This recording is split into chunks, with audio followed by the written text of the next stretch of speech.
Hello, all. So, you are preparing for the CAT exam. That's great. And it is a very exciting journey that you have set out on of pursuing an MBA program. Well, right now, you might think that the CAT exam is the only thing that is on the top of your mind. But around 3 weeks from now, you will be looking at other options. So, this is why we have brought up this particular discussion as to what you can do once you are done with the CAT exam and what can be another line of thought that you can pursue to pursue an MBA program in the short term or in the long term. The CAT exam is your whole world right now. We understand that. But trust me, it is just the beginning of your journey. I'm Shruti and I'm an admissions consultant with GOALisB, and we are here today to discuss about the options that you have post your CAT exam as to how you can navigate your path towards an MBA and what other options do you have with your CAT score, but other programs you can apply to. So let's get started with the discussion for today. So while you are preparing for the CAT, I understand that there's no point of researching multiple programs right now. That's why we have done this research for you and brought up this particular presentation, which you can refer back to once you are done with your CAT exam. Or if you're looking for alternative plans in terms of what other things you can do once you have written the CAT exam to pursue an MBA. In terms of program research, there is, of course, the ISP PGP VIL that you can apply to. A lot of people must have been aspiring for the ISP YLP or the ISB early entry option till a few years back. Now, this year, you have the option of applying to the ISP PGP Young Leaders Program. And yes, ISP will now accept your CAT scores as well. So, you technically don't have to write any other exam unless you would really have plans to apply to more programs other than these. Plus, your CAT score will also be valid for a lot more number of programs, which we'll be sharing over here.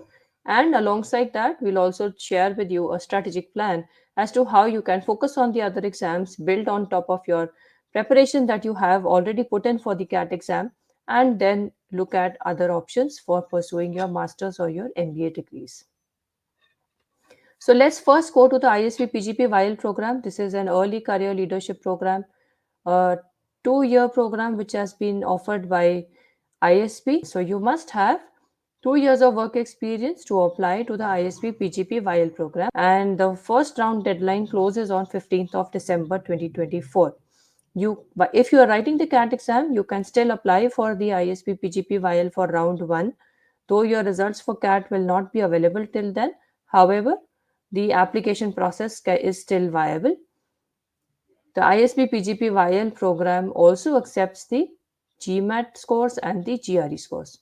So this is the research that you can put in once you have written your CAT exam. Just get down with your application process for ISB PGP VIL for the stage one or for the round one or the round two application cycle.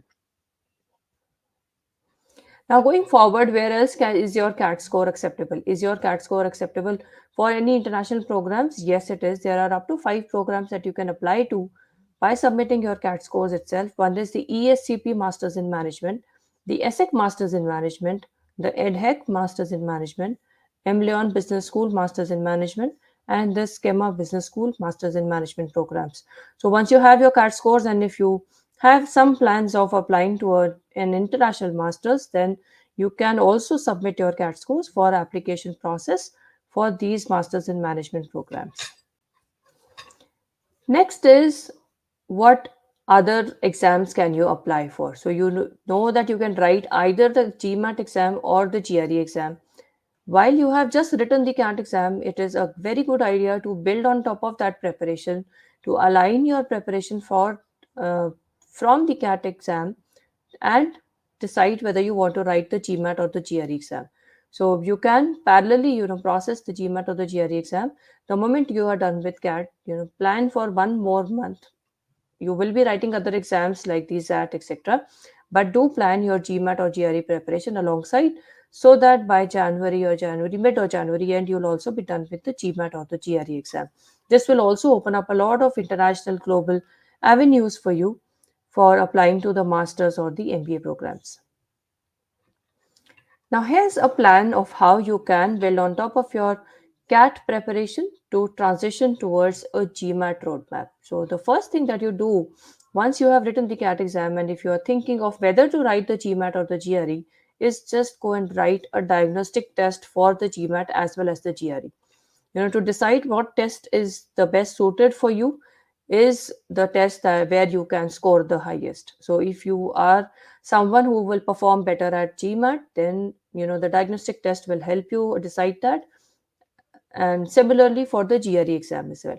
So the first thing that you do is just go write a mock test, write an official mock test from the official websites on the GMAT or the GRE, for the GMAT or the GRE, and preferably for both, so that you can decide which test you are more comfortable with, which one do you want to prepare for, and which one is the test where you can score the highest. So let's say you have decided on the GMAT exam. So the first thing that we are doing over here is we are writing the GMAT diagnostic test or the mock test to decide and see where you stand on in terms of your quantitative, your verbal, and your DILR skills. So based on that particular test, you will be able to see the weak areas and the concepts where you need to brush up. So spend some days to identify these areas. Also, at the same time, just go through the GMAT course material. You can go through the official course material and see how the test questions are different from what you are preparing for on the CAT. The concept remains the same most likely, and the things that will be different will be the way the question is asked and the type of options that you are getting. So get down to that practice. Spend around 2 weeks to get to practicing the GMAT format of the questions, and alongside keep on brushing up the concepts. Writing mock tests regularly is a very good idea when you have to build on top of your preparation. So when you have to prepare for the GMAT test, because that will help you align your preparation. You keep on reviewing your results from your mock test. That will help you align your preparation towards the final end exam.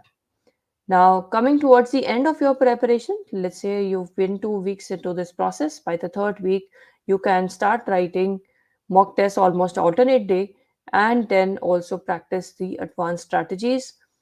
There are a lot of resources available online where you can go and study some advanced problems so that you can optimize on your GMAT score.